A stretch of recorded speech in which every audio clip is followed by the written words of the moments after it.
今儿肉不少啊！是啊，香啊，真不错。多吃点啊，多吃点。这好吃，这不错，真好吃。是啊。大人，大人，这个肉它可不是别人孝敬的啊，这个是咱们监察院医处自己花钱买的，这名正言顺。那给您弄点。不用，大伙好好吃啊，吃饱了好当差。什么东西？这什么了不起？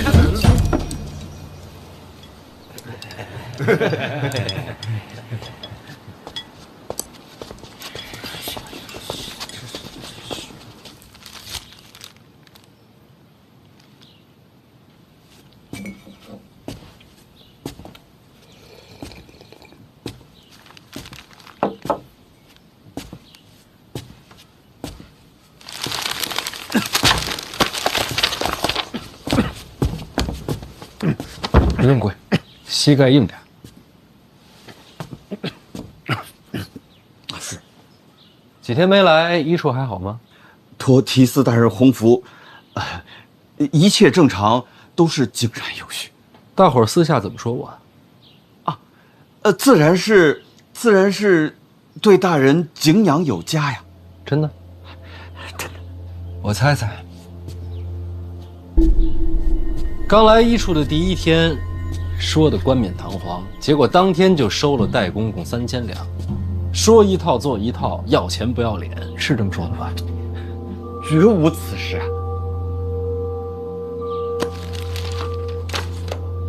你就吃这个，让大人见笑了。医处今天不是炖肉吗？我就对付一口，手头有许多没做完的事情。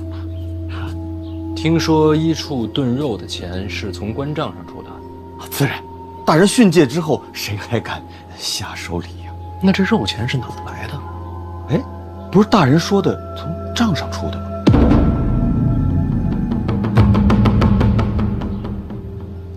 医处的账我看了，这几日有出入，多了50两，所以从中取出一些银子炖个肉。也算是慰劳一下同僚们，这些你都知道吧？我知道。这50两是从哪儿多出来的？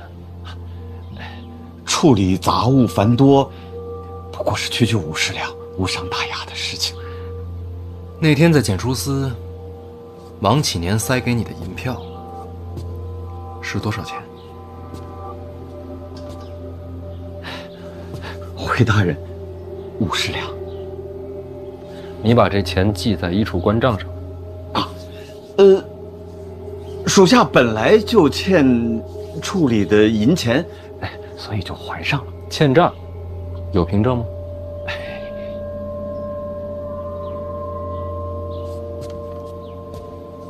这几日我看了你的文档啊，邓子越，检书司这么多年送来的云梦鱼，你是一条也没拿过。大人，属下是不爱吃鱼啊。哦，既不爱吃鱼，也不爱吃肉，是吗？医处今日炖肉，可以说是用的你的钱。你自己在这啃这个，怎么着？嫌这钱脏？属下不敢。有什么不敢的？你也不是1次2次了。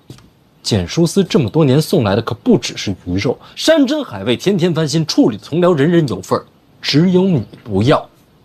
除此之外，京都各部送来的各种名贵礼物，什么玛瑙、麻将、白玉头子，你是一概不收。邓学月，你很廉洁吗？啊，你了不起呀！但是我就不明白了，既然你这么廉洁，你怎么不上报呢？属下知罪。你别着急跪啊！我是在问你的罪吗？我问你为什么不上报？大人，官场嘛，就是为人，真的没有必要得罪人，是吧？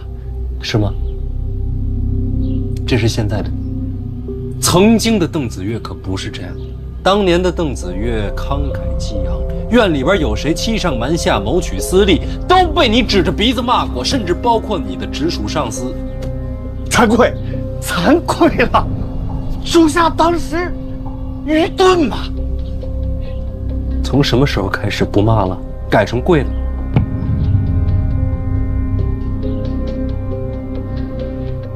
回大人，我当时不谙世事，行事张狂，属下现在懂事了。你懂什么了？属下懂得，做官不可特立独行，该当与光同尘的。与光同尘呐，那鱼你就应该拿呀！与光同尘，啊，衣服都穿不起了是吗？邓子越，定州寒门出身，曾在边军养马。当年边军有都尉假造账册，贱买马料为名，骗取官银，是你在重重包围中杀出条血路，将罪证送到监察院，院长念你孤勇刚直，特许入院。我说的没错吧？没想到大人连这都查了。你家境贫寒，年少时也曾立誓，才可以缺，志不能穷。当年在定州一身鲜血杀进监察院大门，要求伸张国法的样子，还记得吗？回大人话，记得啊，记得。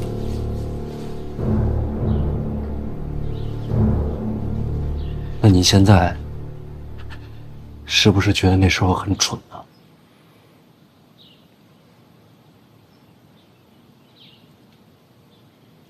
之前多不公，一血因雷霆，蠢就蠢了嘛，大人。好一个蠢就蠢了。邓子越，是什么把你变成现在这样？腰也弯了，膝盖也软了。不知当年的你看到现在的邓子越，会不会大哭一场啊？大人，做官嘛，人情世故嘛，大人，是吧？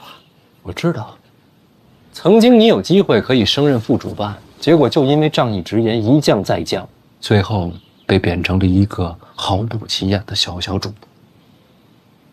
这么多年，所以你服软了？服，早都服了。那你软就软的彻底一点啊，邓子越！不是与光同尘吗？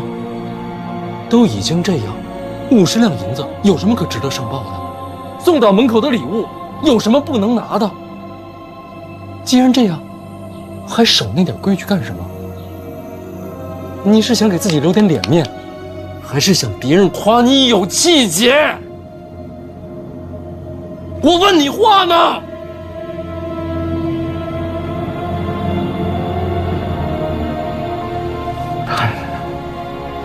大人，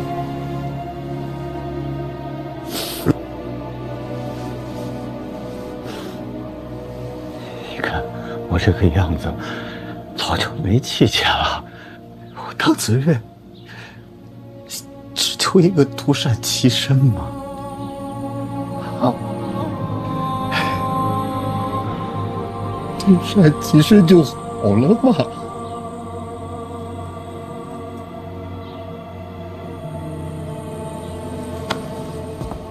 那咱俩差不多。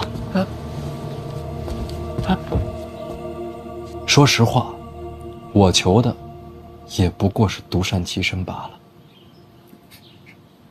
我要是看见看不惯的，我就不太想忍；跟我有仇的，我就得报。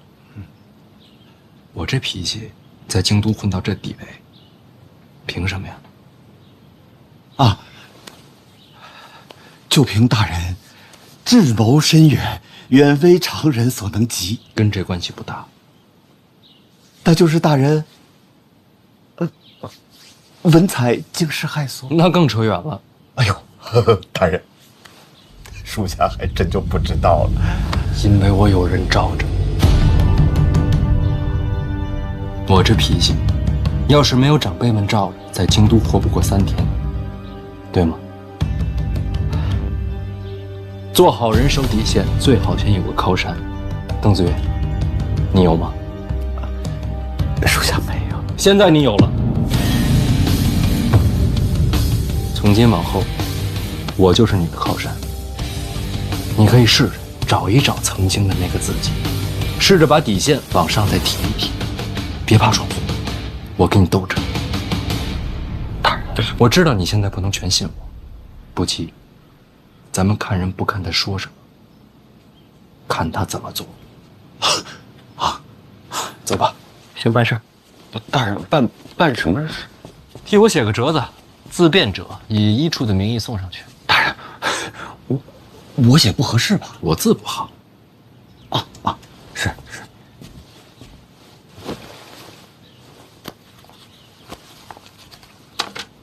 不用研墨，直接写。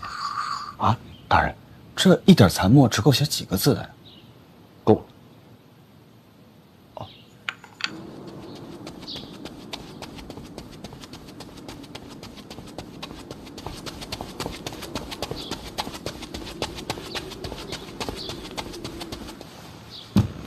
范闲的自辩者入宫了，是。看来是撑不住了。其实已经晚了，此刻督察院那帮御史群情激愤，这自辩者写的妙笔生花也不一定能够收场。没有妙笔生花，一共才8个字。哪8个字？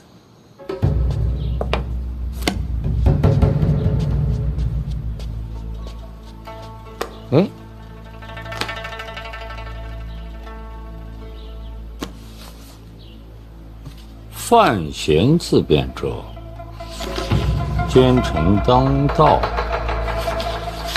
何罪之有？奸臣当道，何罪之有？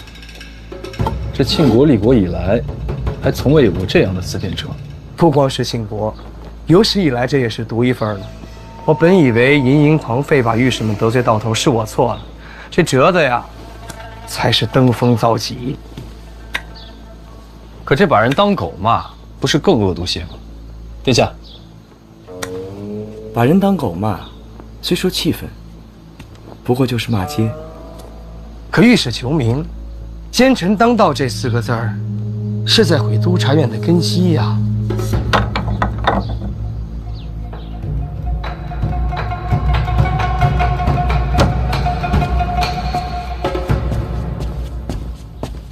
欺人太甚！这字写的不错，是他写的吗？应该是监察院医处代笔。我说呢，是先啊，丢人呐！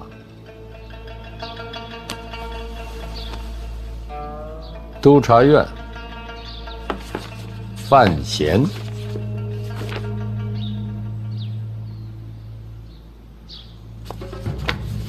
互不相让，那就殿前对质吧。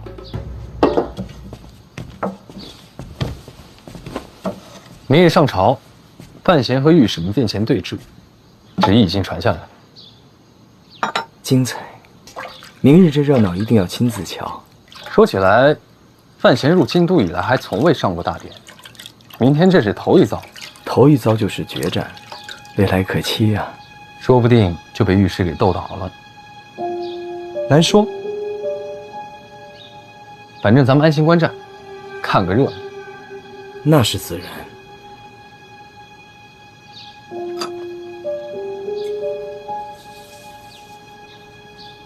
毕安，在。抱月楼的卷宗准备好，明日我带上殿。殿下这是要帮着督察院裁死范闲？有备无患。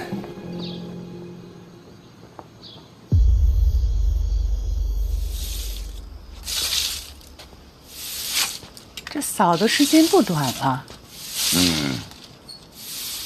他是在平复心情。明天范闲好歹第1天上朝，真要闹得不可开交，老爷您照看着点儿。我管的是户部，他与督察院的纠葛，我不好介入。管他什么部呢？你们都姓范，督察院那么多人，范闲就一个，这怎么斗呀？你不明白，明天上殿我不好开口，不然的话，反而对他不利。司哲能不能回来，全靠他了，他可千万不能出事。放心吧，若真有生死之危，拼了这条老命也得护住他。你对范闲是真好，对司哲也一样。那对自己的老命也好点呗。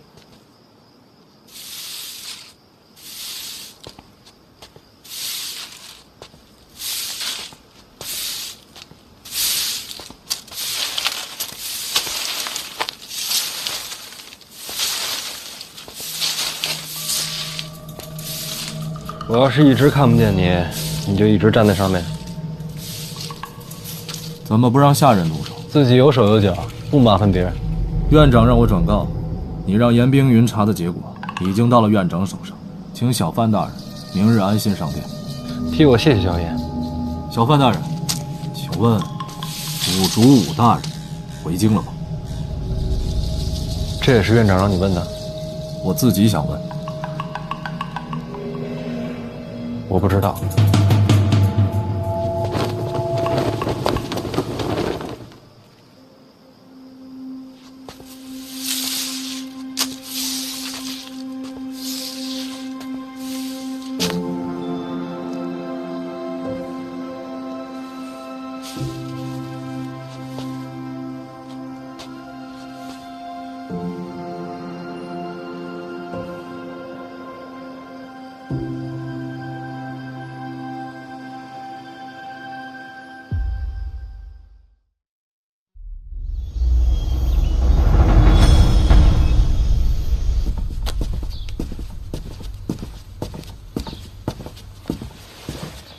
太子殿下，太子殿下，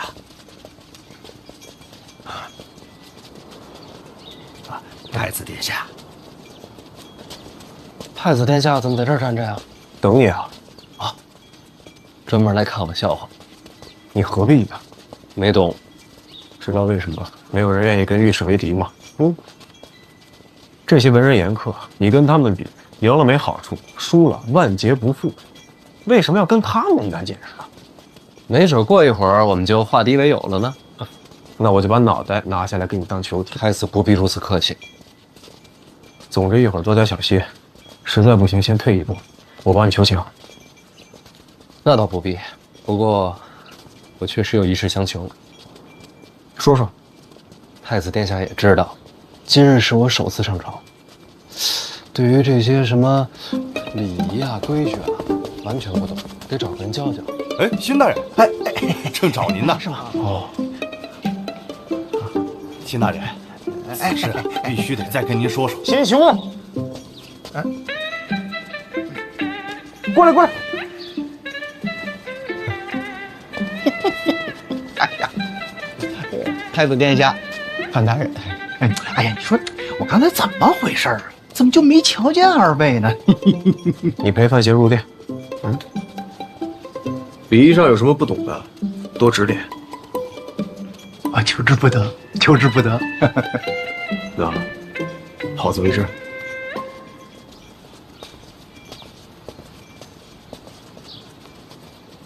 辛大人，范大人，怎么不找我喝酒啊？哎呀，公事繁忙啊。哦，辛大人辛苦。哎，要是实在太累了呀，可以告病休假几天嘛。哎，有道理。就是说的太晚了，殿下都走了。那几个人怎么一直盯着咱们这边啊？那几位啊，就是督察院御史。哦，原来如此。哎，那他们怎么一直瞪着你啊？你跟他们有仇？哎，这还俩这。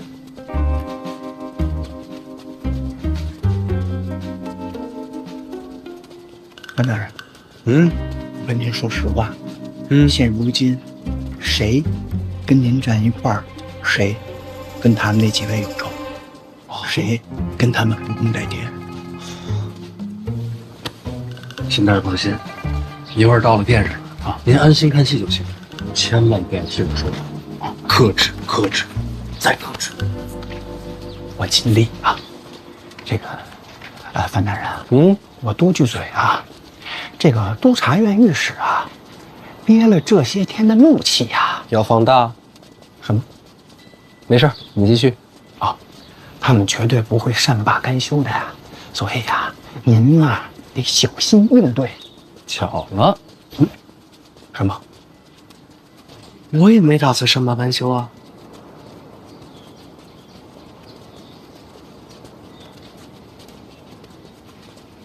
辛大人，你说，今天来这儿的有多少人是准备看热闹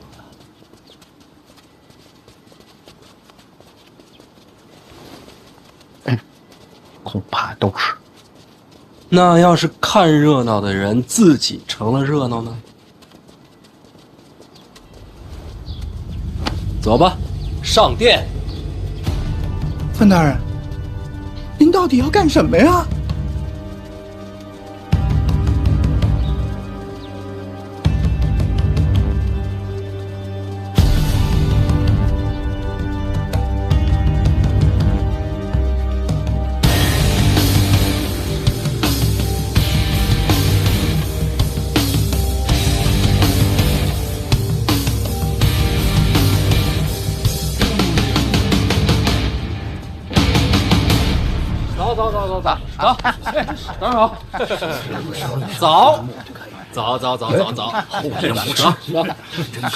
走啊，各位同僚，走啊好。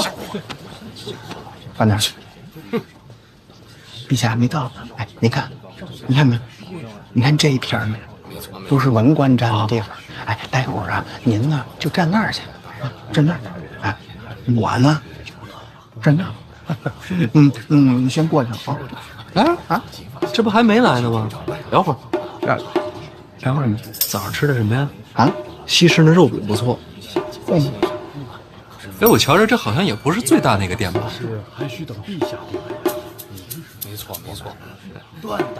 陛下呀，嫌那个正殿啊太大了，人呢又站不满，说话又听不清，所以上朝呢就换这儿啊。原来如此。那我先过去了。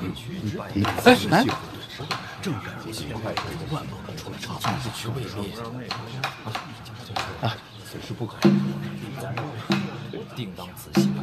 这什么情况啊？陛下给赐的罪，拜他太子都站着呀？他谁呀？枢密正使秦业。枢密正使啊，军方第一人。可不，咱们秦国所有的兵将都归秦老将军调遣。没穿盔甲？有不少，这不上朝呢吗？哎，那另外这把空的椅子后头又是哪位啊？啊，别，不至于啊，不至于。不容易。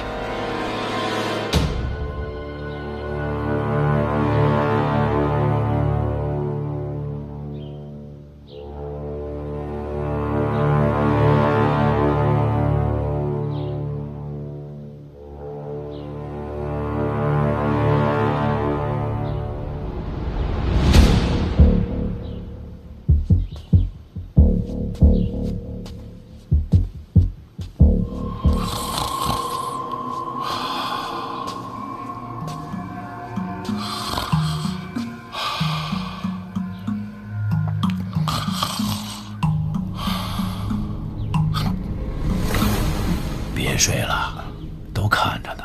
啊，林相来了，我没睡，醒着呢。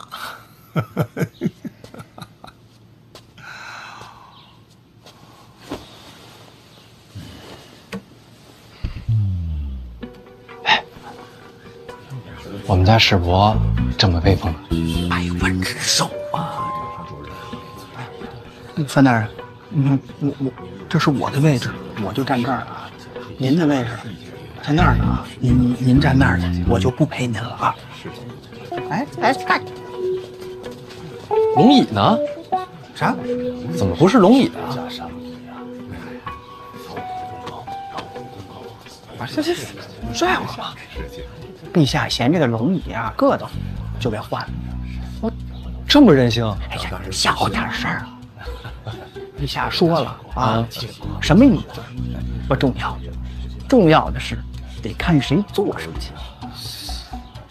哎，陛下这话说的有点道理。陛下的话都有道理。哎，所以说起来，这殿上除了陛下以外，能坐的只有这2位，3位啊，这不是2把椅子吗？确实是3位。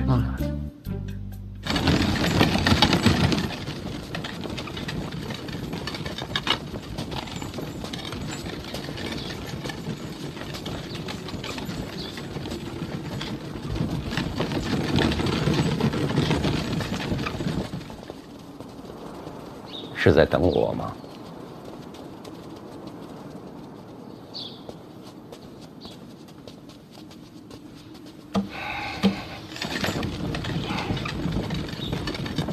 你们闹的哪一出？此话怎讲？范闲的思辨辙是不是你教他的？孩子自己的主意，你就没煽风点火？真没。你说的话一句都不能信。你也知道，待会儿殿上我的身份不好开口，可督察院那边怨气又重，你等会儿护着点儿。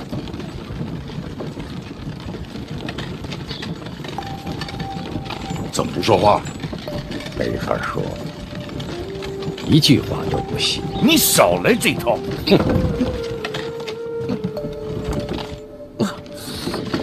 老家，使劲！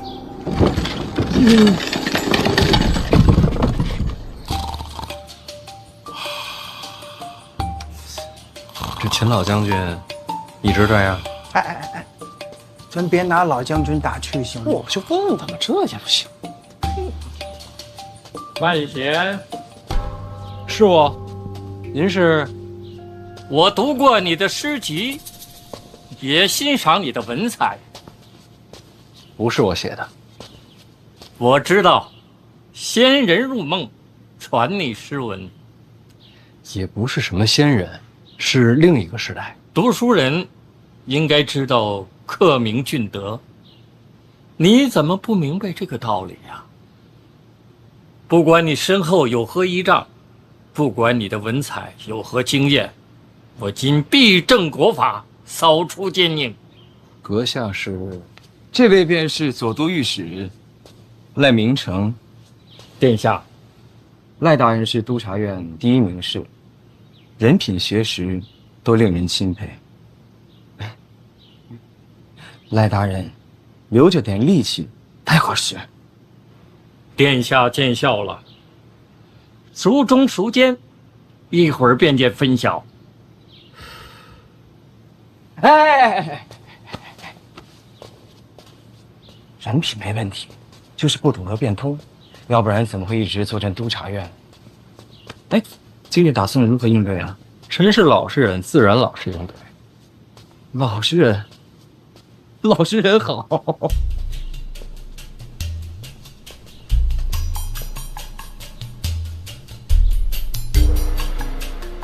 哎，拜见太子殿下。二哥，切莫客气，太客气了，容易伤了情分。殿下这话说的我心里暖洋洋的。别烫着就行。这句话又凉了，凉这么快吗？与太子共勉。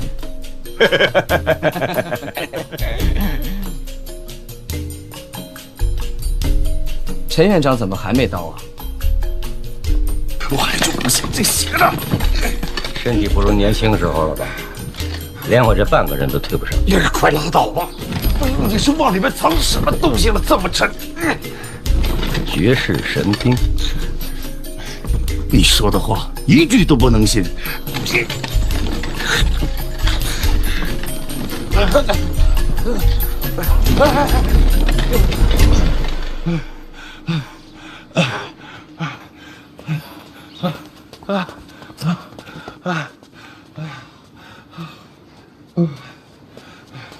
不行，我得去找个人帮一把，你等等。不用了，先吃。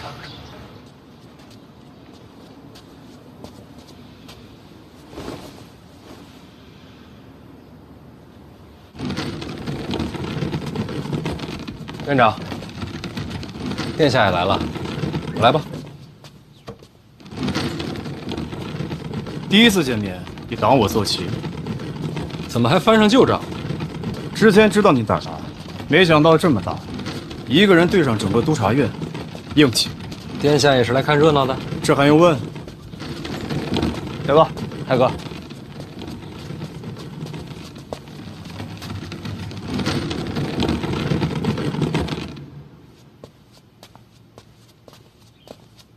您怎么一头汗啊？待会儿可别动手。放心吧，我又不是疯子。什么情况？陛下马上就到了，范大人，你赶紧回到你自己的位置上去，记着千万别乱动啊！哎，这一共敲几声啊？哎，行，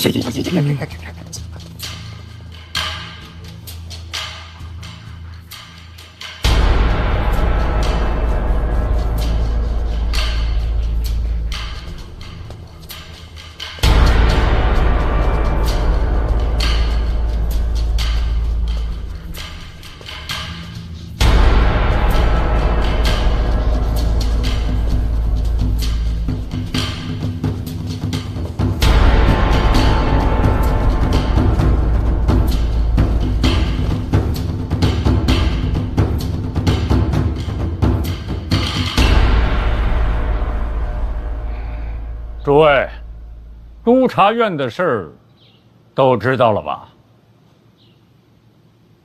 范闲的自辩者你们都看了吗？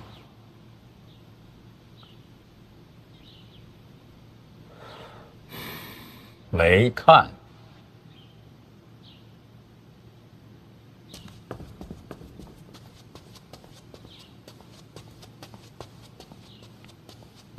好好看清楚。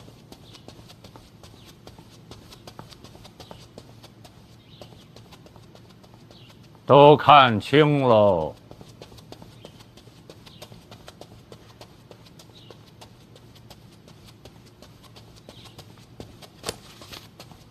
赖明成，臣在。你参的什么呀？参协律郎范闲收受贿赂，骄横枉法。范闲。臣在。你认罪吗？臣无罪可认。所谓收受贿赂、骄横枉法，臣不知从何说起。赖明成，检书司贿赂监察院一处，范闲当众受贿，人证众多，绝无虚假。认吗？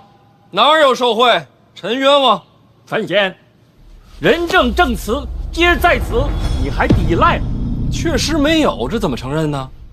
陛下，臣恳请人证。不用这么麻烦。检书司谁塞的钱呢？戴公公。传。传戴公公。传戴公公。传戴公公。陈明明，臣在。范闲是你监察院的人，你该如何交代？监察院也是陛下的臣子，国法当前，绝不徇私。那你看范闲像不像一个贪赃枉法之臣呢？像。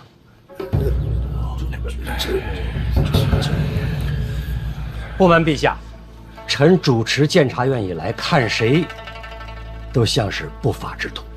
你听听，这说的什么话？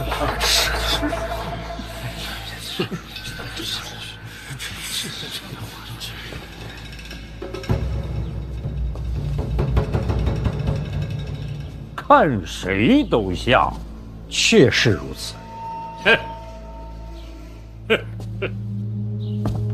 让朕来看看。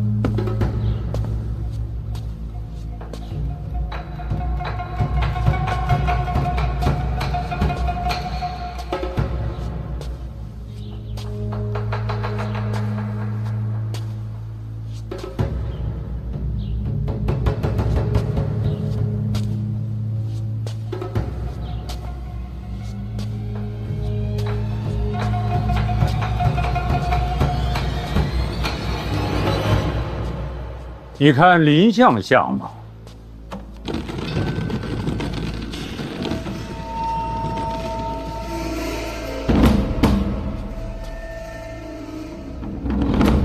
更像。你想怎么会是不法之徒？你成说吗？陈院长，好眼光。老衙混话，您多担待。林相。陈院长，不过跟你开了个玩笑。臣喜欢玩笑。你们俩都跟范闲太亲近了，说话不算数。金将军，臣在。你觉得范闲像贪赃枉法之臣吗？陛下，臣只知道带兵打仗，别的一概不懂。不过，臣觉得他不像。为什么？范闲出使北齐，在北齐王城升我大庆战旗，就连我们这些当兵的看着都觉着过瘾。确实，没错，我也听说了。是。这样的风华少年。不像是坏人。多谢秦老将军。我也就是实话实说。听说你小子勾搭北齐圣女，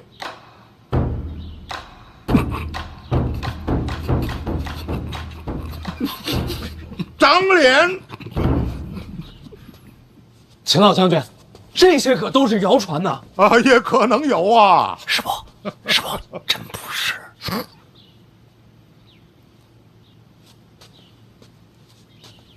我就是胡说八道，您别往心里去呀。了然。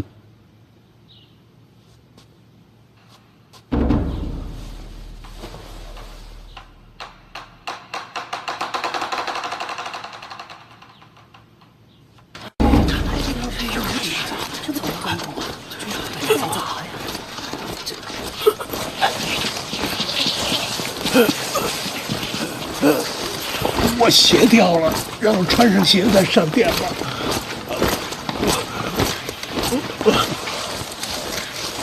殿前失仪，诸位也会受到牵连。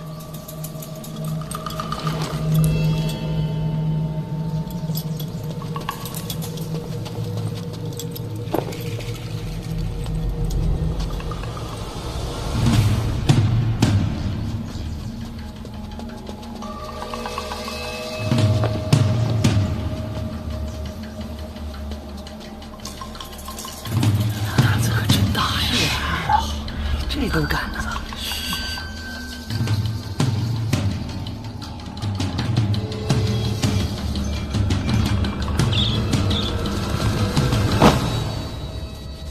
老奴拜见陛下。赖明成，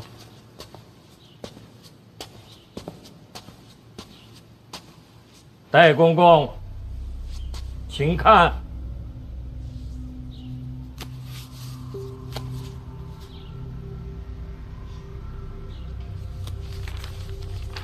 此为证词，监察院一处查封了检书司，戴公公当即赶到，塞给范闲3000两银票。戴公公，此事认吗？不是这塞银票有当众塞的吗？听着就不合情理，是吧？他封了信，封了怎么知道塞的是银票啊？范闲直接拆了，他不仅拆了，而且还报了数额。此事，在场之人皆亲眼所见。收钱收到了这种地步，可见范闲的气焰何其嚣张！看我干什么呀？问你呢？回话。戴公公，铁证如山，你要想清楚。戴公公，木皇不就是3000两吗？简书司隶属后宫，这点罪名动不了你。3000两，3000两只是冰山一角。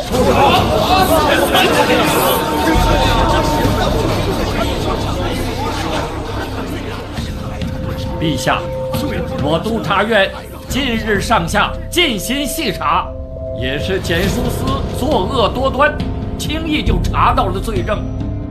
据查，历年来简书司压榨菜农，无所不用其极。就是这位戴公公，他在城外的私宅就不止1、2处，他还利用菜价设下圈套，好些菜农被逼至卖儿育女，甚至把自己的亲生女儿送进了青楼。如此恶行，天怒人怨，百姓私下里称简书司为血肉司。呸！赖御史倒是慷慨陈词，只是不知这罪证可否扎实啊？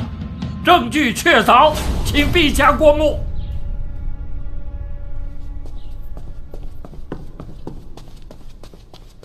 赖御史，林相，我大庆法度森严，刑部、大理寺乃至府衙各掌其职。就算臣子枉法，也该按律彻查，哪有将罪证递到陛下眼前的道理呀？林相，你的意思是朕不该看这个折子是吗？陛下万圣之君，没什么看不得，只是臣领6部，有违陛下分忧之责。若烦劳陛下，长此以往，只怕6部懈怠，法令不彰。有道理，朕不该看。林相错了。第一，简书司隶属后宫，自当盛采；第二，我督察院有弹劾百官之责，将罪证呈于陛下，不算逾越。还有第三吧？这第三，6部皆由林相辖制。简书司一案，我参了范闲。众所周知，范闲将是林相的女婿，林相理应避嫌才是。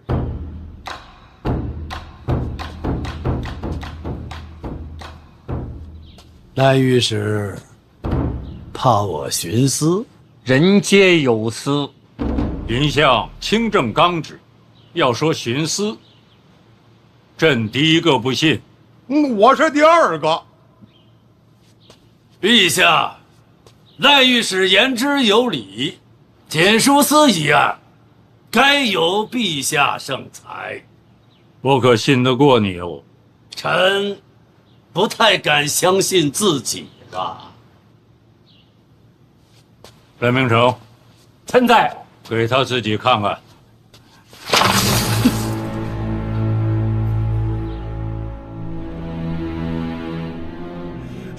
老奴错了，陛下开恩呐，老奴愿倾家荡产，将功补过。陛下，他认罪了。灰飞烟灭。押此去。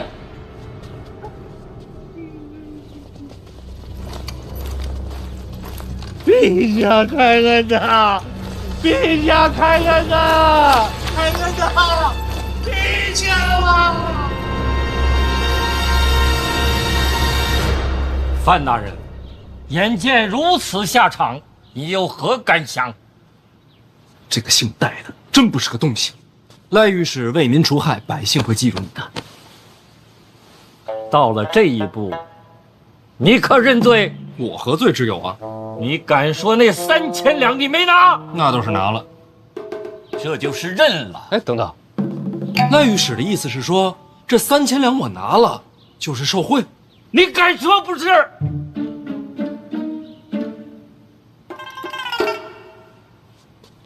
赖御史啊，你怎敢诬陷皇子啊？你胡说什么？那天在检书司，我是不是当众收的银票？正是因为如此，才能把铁证坐实。那我问你，殿下是不是也在？殿下也在。殿下是在的。我若有违国法，那事情过去这么多天，殿下因何不参我？赖御史说我收受贿赂，殿下却视若无睹，岂不是殿下与我同流合污了？这构陷皇子，其心可诛。殿下怎么不参呢？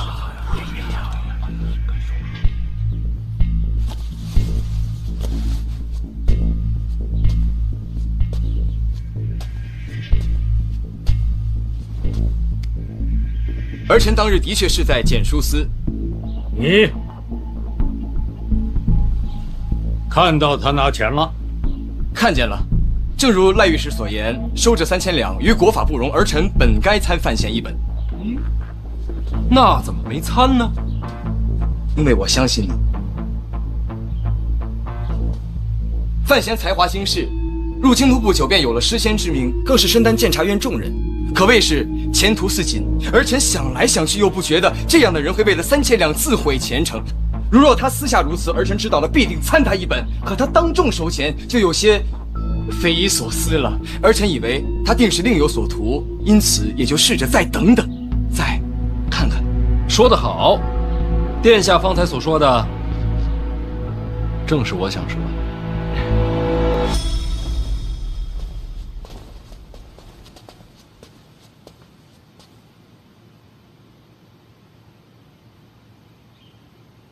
那也许你以为3000两数目太小，就铤而走险呢？荒谬！京都百姓一年存银未必能有数十两，3000两的银票对于他们来说就是无法想象的巨款。我等在朝为官，当守国法、体民情。赖御史此般言辞，真叫人心寒。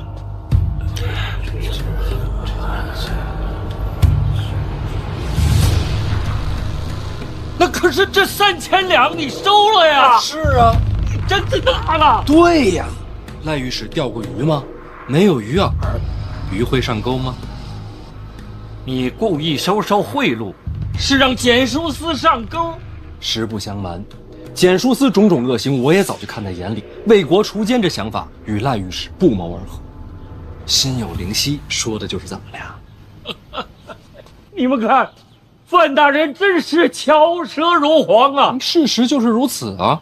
那你说你也在查检书司，可有实证？3000两银票一拿到，就转交给陈院长了。要查检书司的想法，也和院长说过。当真？当真。这不就成了个误会了吗？本来就是个误会。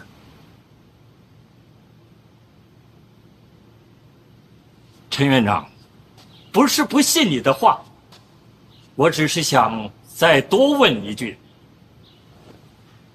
范大人，既然你说是误会，当初我等众卿在参你的时候，你为什么不在自辩折上把事情解释清楚？赖大人，哪敢在那上面解释啊？为什么？一个小小的检书司怎么会有那么大的胆量？这朝堂之上贪腐之辈可不是一个两个。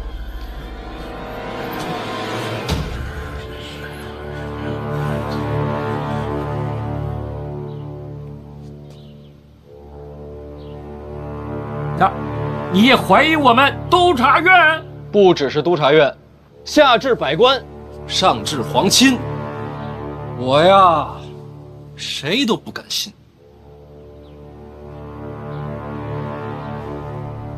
既然是查贪，那3000两银票收了这么久，为什么至今不见下文？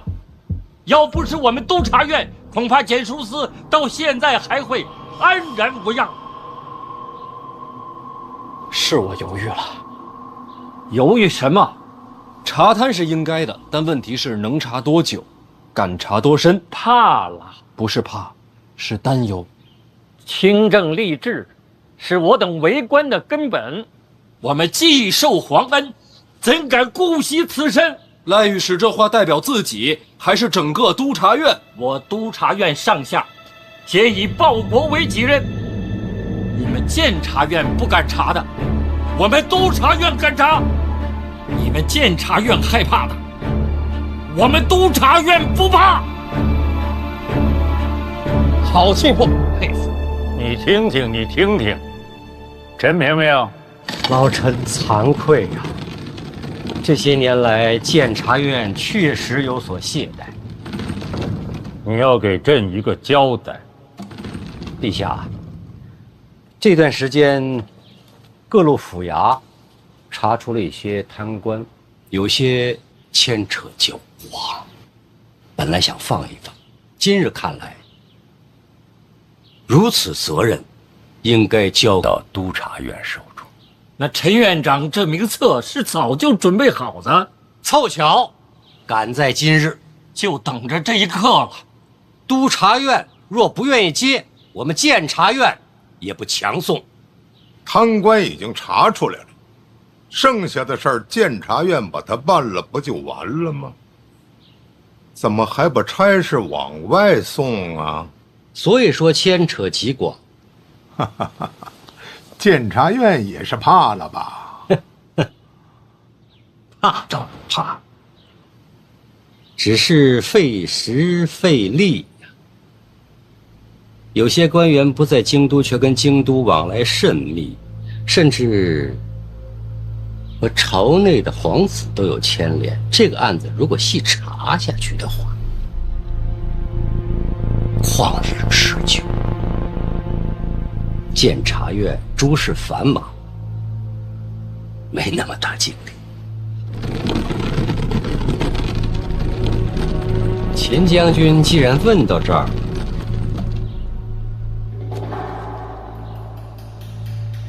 是不是要看看这个？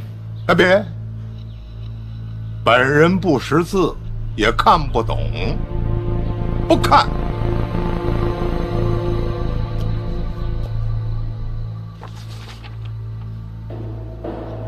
林香，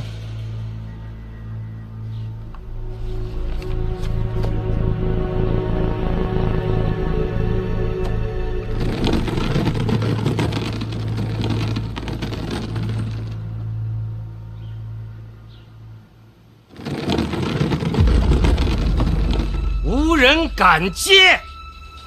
陛下，这名册我督察院愿接。为国解忧，岂能退缩？忠勇有加，你还是看清楚再说吧。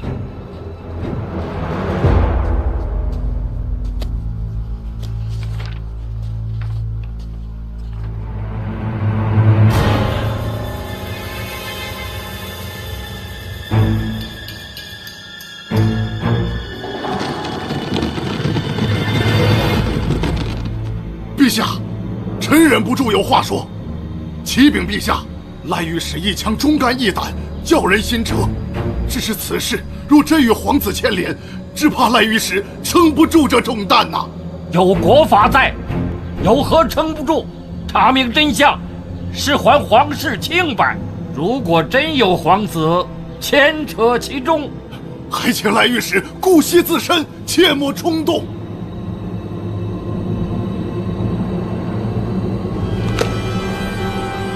陛下，如果真有皇子牵扯其中，我督察院也要彻查到底。天降御史，不畏宗亲，为我庆国铲除奸佞，清正吏治，此乃庆国之福啊！天降御史，庆国之福啊！陛下，赖御史真乃国之干臣，臣愿收回送给督察院那幅字。你想收回来就收回来吗？臣向督察院低头认错。哎，范闲，在。你的自辩者里写着现在奸臣当道，朕想问问你指的是谁呀？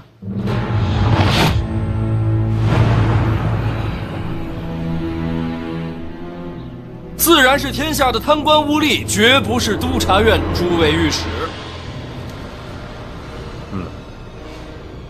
赖明成，臣在。好好办差。陛下，臣愿还我庆国一片云散天晴。朕很期待。行。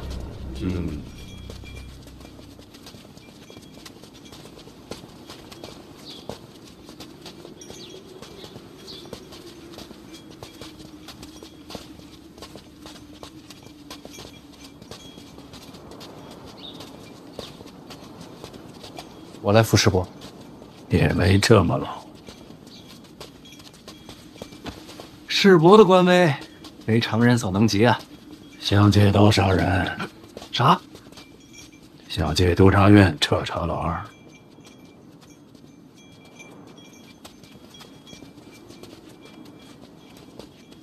终究是瞒不过世伯。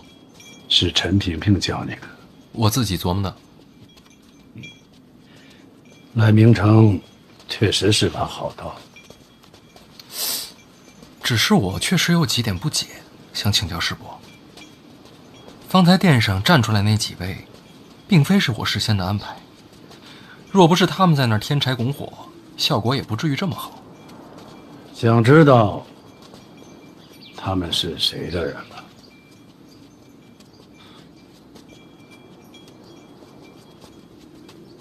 是您的安排。可是您怎么事先知道我要针对老二呢？这么多年的相位，倒也没有白做。这几位站出来，不会牵连到世伯吧？谁说那几个是我的人啊？不是。那是谁的门下？二哥，二哥怎么办先？太子有何吩咐啊？今日这朝堂可真是热闹。二哥觉得呢？赖御史够硬气。这么多年，这督察院都可有可无的，这些御史也都憋坏了。要不然也不肯接着查贪的差事啊。不过话说回来，查贪终归是好事，只要不是私怨，就是好事。私怨从何说起？莫非今日这贪官名册，二哥猜出来都有谁了？不知道。还是应当自省其身啊！咱们做皇子的，应该注意那些走得近的官员，不能丢了皇室的颜面。你说是吧，二哥？太子这话可真讲究。我也是刚刚有感而发罢了。你看刚刚跳出来那几个说天降御史的，个个慷慨激昂，为官者态度如此鲜明，实属少见啊！这说明什么呀？查贪是民心所向，众望所归。怎么了？佩服。何以见得？对着厨子摔碗，太子这手段犀利。什么厨子？太子教诲，臣定当谨记，一刻也不敢忘。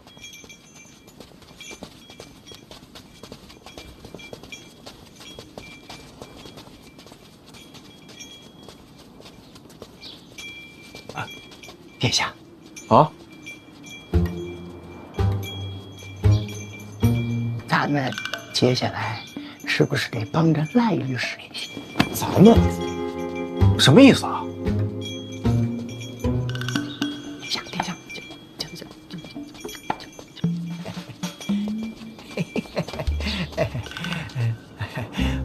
我等隶属太子麾下，自当尽心竭力。等等，督察院那几个一根筋非要自己办，咱们看戏不就好了吗？为何要亲自下场啊？看什么？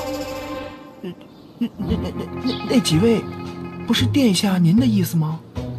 不是，你说哪几位啊？煽风点火啊，夸天降御史那几位啊？怎么就我的意思了呢？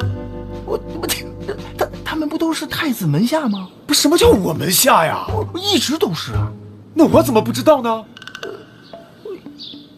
这就对了，啊，这个投效太子者众多，就是这几位吧，职业清闲啊，没大用处，应该还没有机会和殿下见面。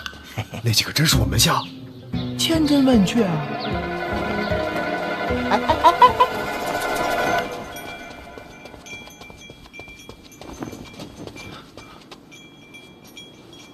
他们为何跳出来？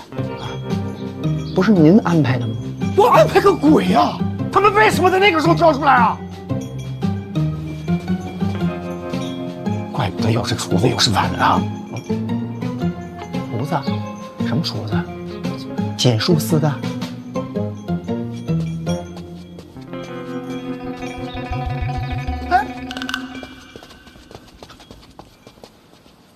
太子门下，听您的调令，倒也不难。师伯厉害，美女厉害。回来这么多天了，也不去看婉儿爷，怎么？北齐圣女不让你去？师伯，传闻可不能信啊！我跟那圣女，我跟婉儿，我的为人您是清楚的。别跟我说，跟婉儿解释去。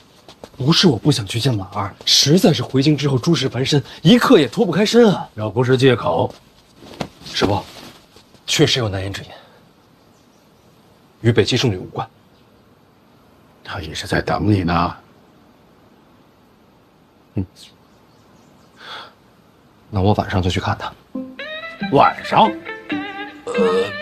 不是晚上，白天一有时间就去。趁我还在，抓紧上去。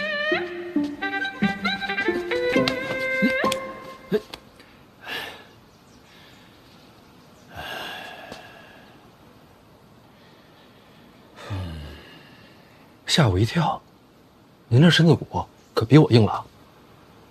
世事难料啊。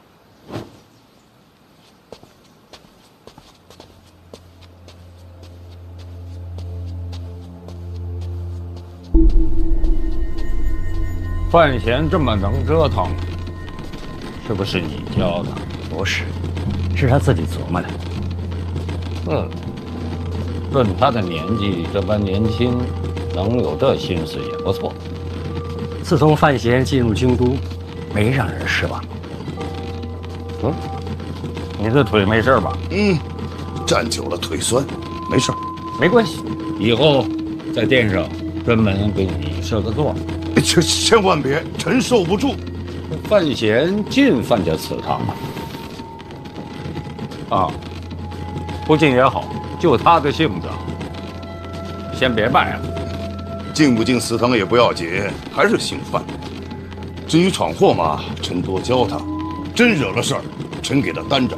陛下，你看他就是这个脾气，也就是陛下能体谅的。